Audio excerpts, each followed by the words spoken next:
धडक मारत जोरदार भारतीय फौजांनी ड्रोन आणि हवाई हल्ले केले। त्यामुळे इस्लामाबादमध्ये एकच हाहाकार माजलाय। अक्षरशः कांठळ्या बसवणाऱ्या स्फोटांच्या आवाजांनी इस्लामाबाद हादरून गेलंय।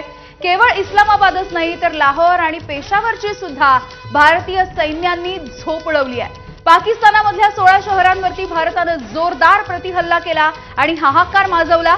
अनेक शहरांमध्ये ब्लॅकआउट ठेवण्याची वेळ सध्या पाकड्यांवरती आलेली आहे।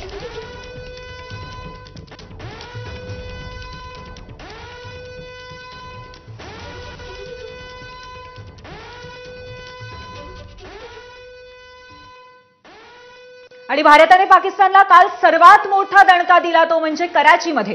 ऑपरेशन सिंदूर पासून वायुदल आणि लष्कर पाकिस्तानला जाळून मारत असताना आता नौदलानेही अरबी समुद्रातनं आघाडी उघडली। पाकिस्तानच्या सर्वात मोठ्या आणि आर्थिक राजधानी समजल्या जाणाऱ्या कराचीवरती भारतीय नौदलाने हल्ला केला।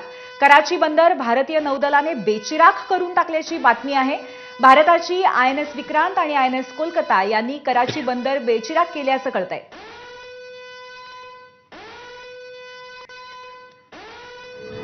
यानंतर आपण जी दृश्य बघतोय ती कालच्या कहराची दृश्य आहेत, ज्यामध्ये अनेक ड्रोन हल्ले करण्यात आले भारताच्या विविध ठिकाणांवरती। परंतु ते आत्ताची दृश्य वेगळी आहेत। ही दृश्य लाहोरची दृश्य आहेत। दीपक, लाहोरमध्ये देखील भारतानं मोठ्या प्रमाणामध्ये हल्ला केलेला होता आणि हे लाहोर शहर अक्षरशः उद्ध्वस्त करून टाकलेलं आहे। अनेक दृश्य त्या माध्यमातली सोशल माध्यमावर देखील येत आहेत आणि त्यानंतर आता इंडियन नेव्हीने देखील याला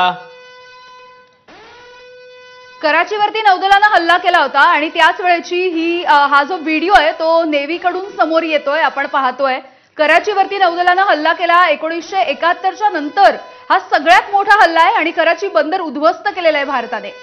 अगदी खरं आहे। आणि कराची बंदरावरती काल हल्ला करण्यात आला तेव्हा खरं तर या आधी जे अपेक्षित होतं ते आता आपण बघतोय। पाक JF-17 आणि F-16 विमानं पाडली होती त्याची आपण दृश्य बघतोय। खरं तर वेगवेगळी अशी दृश्य ABP माझाच्या हाती लागलेली आहेत, ज्याच्यामध्ये कशा पद्धतीने बिमोड केलाय पाकिस्तानचा आपण हे स्पष्टपणे दिसतंय।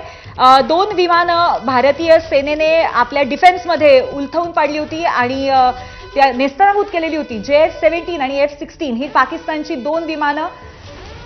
पहाटे 4:15चं हे दृश्य असावं तसं त्या टाइम स्टॅम्पमध्ये आपल्याला कळतंय आणि खरोखरच पाकिस्तानसाठी त्यामुळे ही काळ रात्र ठरलेली होती। केवळ ही 2 विमानच नाही तर पठाणकोटमध्ये देखील पाकचं विमान हे पाडलं असल्याचं समजतंय आणि त्याची देखील दृश्य समोर आलेली आहेत। तर त्यासोबतच अनेक ठिकाणी पाकनं जे हल्ले केलेले होते त्याला चोख प्रत्युत्तर दिलेलं आहे। पाकचा हल्ला हा भारतानं जशास तसा परतवून लावलेला आहे। पठाणकोटमध्ये पाकिस्तानचं विमान पाडलेलं आहे आणि त्याचे काही अवशेष देखील या आजूबाजूला आपल्याला दृश्यांमध्ये सध्या पाहायला